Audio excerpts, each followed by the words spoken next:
সংখ্যা, যাদের বেশিরভাগই জ্বর, সর্দি, কাশি সহ নিউমোনিয়া আক্রান্ত। এ বিষয়ে আরও জানাতে ময়মনসিংহ মেডিকেল থেকে যুক্ত হয়েছেন হারুনুর রশিদ। হারুন, জানাবেন যে বর্তমানে হাসপাতালে কি পরিমাণ শিশু রোগী ভর্তি আছে এবং তাদের চিকিৎসা পেতে কোনো ভোগান্তি পোহাতে হচ্ছে কিনা?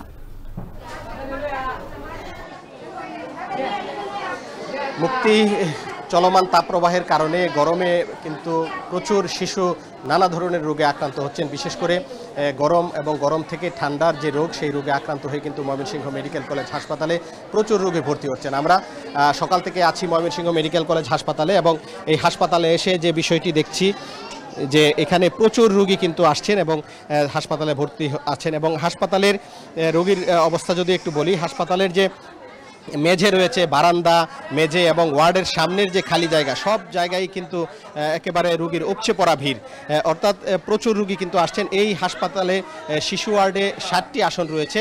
এই 60টি আসনের বিপরীতে প্রায় 500-র কাছাকাছি রোগী কিন্তু হাসপাতালে ভর্তি আছেন বলে আমরা চিকিৎসকদের সূত্রে জানতে পেরেছি। এবং চিকিৎসকরা কিন্তু চিকিৎসা দিতে মোটামুটি হিমশিম পেতে হচ্ছে, যার কারণে তারা মানে রোগীর ব্যবস্থাপনা বা রোগীর চিকিৎসা দিতে অনেকটা কিন্তু হিমশিম খাচ্ছেন। এত সংখ্যক রোগী আসছেন, তারা কোনোভাবেই আসলে মানে স্বাভাবিকভাবে অন্য সময়ের যে স্বাভাবিক কার্যক্রম তার মতো কিন্তু তারা কার্যক্রম করতে পারছেন না। এবং আমরা দেখছি যে চিকিৎসকরা হেঁটে হেঁটে বিভিন্ন জায়গায় গিয়ে ওয়ার্ডের বাইরে, বারান্দা বা ওয়ার্ডের সামনে যে রোগীর ভিড়, সেই জায়গায় গিয়েও কিন্তু তারা চিকিৎসা দিচ্ছেন এবং দাঁড়িয়ে দাঁড়িয়ে চিকিৎসা দিচ্ছেন, রোগীর কাগজপত্র দেখছেন এবং প্রচুর ভিড়। এবং এটির আরেকটি বিড়ম্বনা, চিকিৎসকরা যেটি বলছেন যে রোগীর সাথে কিন্তু এত সংখ্যক অ্যাটেন্ডেন্স থাকে বা রোগীর লোকজন থাকে, যার কারণে চিকিৎসা দিতে কিন্তু একেবারেই সমস্যায় পড়তে হয় রোগীর চিকিৎসক এবং যারা নার্স রয়েছে তাদের।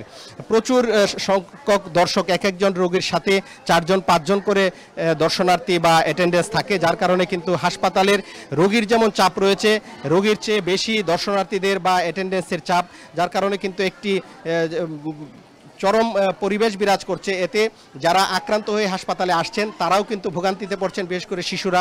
এবং এই তাপপ্রবাহ চলার কারণে কিন্তু গরম রয়েছে এবং গরমের কারণে অত্যাধিক রোগী ভর্তি এবং অতিরিক্ত দর্শনার্থী বা অ্যাটেন্ডেন্সের সংখ্যার কারণে কিন্তু আরও তাপমাত্রা বাড়ছে বা গরমে আরও কষ্ট করতে হচ্ছে। আমরা চিকিৎসকের সাথে কথা বলেছি, তারা যেটি বলছেন যে তারা আপ্রাণ চেষ্টা করছেন সুষ্ঠু চিকিৎসা দেওয়ার জন্য, অর্থাৎ রোগীর সংখ্যা যতই বাড়ুক বা যেভাবেই আছে না কেন সেভাবেই কিন্তু চিকিৎসকরা তাদের চিকিৎসা নিশ্চিত করার চেষ্টা করছেন। আমরা হাসপাতালে এসে দেখেছি যে এখানে কিন্তু চিকিৎসকরা বিভিন্ন ওয়ার্ডে, বিশেষ করে বারান্দায় এবং ওয়ার্ডের সামনে যে সমস্ত রোগী আছেন সব রোগীকেই কিন্তু তারা চিকিৎসা দিচ্ছেন। এবং চিকিৎসকরা বলছেন যে সমস্ত রোগী এখানে আসছে এদের বেশিরভাগই কিন্তু নিউমোনিয়ায় আক্রান্ত, অর্থাৎ গরমের কারণে ঘেমে যে ঠান্ডা লাগে সেই ঠান্ডার কারণে নিউমোনিয়ার সৃষ্টি হয়েছে এবং সেই নিয়েই কিন্তু এখানে এসেছেন। তো এই ছিল আমার কাছে ময়মনসিংহ মেডিকেল থেকে সর্বশেষ। আমাদের সঙ্গে ময়মনসিংহ থেকে যুক্ত ছিলেন সহকর্মী হারুনুর রশিদ।